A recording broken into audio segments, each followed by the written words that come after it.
রাজধানীতে জুলাই গণঅভ্যুত্থানের সম্মুখ যোদ্ধা ও ইনকিলাব মঞ্চের মুখপাত্র শরীফ ওসমান হাদির হত্যাকাণ্ডের পর খুলনায় জাতীয় নাগরিক পার্টির এনসিপির এক নেতাকে একই স্টাইলে মাথায় গুলি করা হয়েছে এমন দাবিকে ভিত্তিহীন বলে জানিয়েছে পুলিশ। খুলনা মেট্রোপলিটন পুলিশের deputy police commissioner Mohammad Tajul Islam বলেন, হাদির ঘটনার সঙ্গে এই ঘটনার কোনো মিল নেই। প্রাথমিকভাবে এটি অভ্যন্তরীণ কোন্দল থেকে ঘটে থাকতে পারে। তবে সোমবার 22 ডিসেম্বর সকাল 11টার দিকে খুলনা মহানগরীর সোনাডাঙ্গা থানাধীন আল আকসা মসজিদ রোডের মুক্তা হাউসে গুলিবিদ্ধ হয়েছেন এনসিপির খুলনা বিভাগীয় প্রধান ও শ্রমিক শক্তির কেন্দ্রীয় সংগঠক মোতালেব শিকদার। আশঙ্কাজনক অবস্থায় তাকে উদ্ধার করে খুলনা মেডিকেল কলেজ হাসপাতালে ভর্তি করা হয়েছে। গুলিবিদ্ধ মোতালেব শিকদার সোনাডাঙ্গা শেখপাড়া পল্লী মঙ্গল স্কুল এলাকার বাসিন্দা এবং মৃত মুসলিম শিকদারের ছেলে।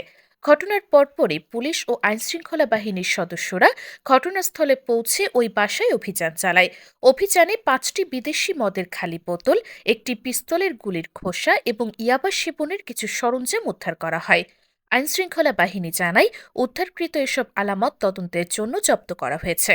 ঘটনার প্রকৃত কারণ, গুলির উৎস এবং এর সঙ্গে কারা জড়িত তার নির্ধারণে তদন্ত চলছে। এ বিষয়ে কেএমপির ডেপুটি কমিশনার মোহাম্মদ তাজুল ইসলাম আরও বলেন, ঘটনাস্থলের আশপাশে নারী ও মাদক কেন্দ্রিক বিভিন্ন অপরাধী প্রবণতা রয়েছে। সব দিক বিবেচনায় নিয়ে আমরা তদন্ত করছি। এদিকে ঘটনাটি ঘিরে এলাকায় চাঞ্চল্য সৃষ্টি হয়েছে। রাজনৈতিক মহলেও বিষয়টি নিয়ে আলোচনা চলছে। পুলিশ বলছে, তদন্ত শেষ না হওয়া পর্যন্ত কোনো নির্দিষ্ট ঘটনার সঙ্গে তুলনা টানা ঠিক হবে না। তথ্য এসেছিল যে ওকে হাদি স্টাইলে গুলি করা হয়েছিল মোটরসাইকেলে এসে, কিন্তু এই তথ্যটা ভুল। কারণ আমরা কনফার্ম হয়েছি যে ঘটনা বাসার ভিতরে হয়েছে এবং বাসার মধ্যে গুলির খোসা পাওয়া গেছে। রাস্তায় কেউ কোনো সন্ত্রাসী তাকে গুলি করে নাই, তাদের ভিতরেই অন্তর্কোন্দলের কারণে গুলির ঘটনা ঘটেছে।